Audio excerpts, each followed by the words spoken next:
Amlakia akan burong karba ng mikisni El yung kawanan siya Cinta langiyay ko Hatu kaling uno utray ko kung sa utupan Jing malika laikan jakimen Lastang sarap Unsinyemkan mau suyure rompong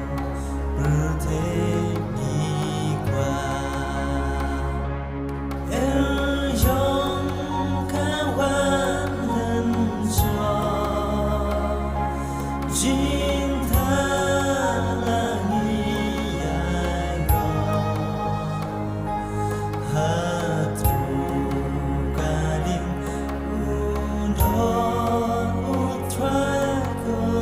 kung sa utupan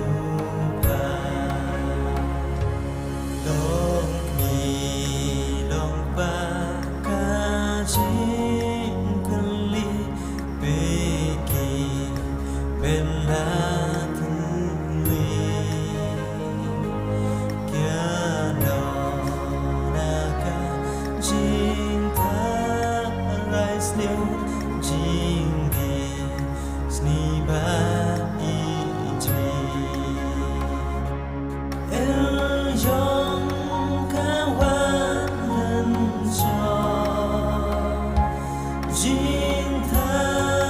langiyay ko Hatu kaling uno utray ko kung sa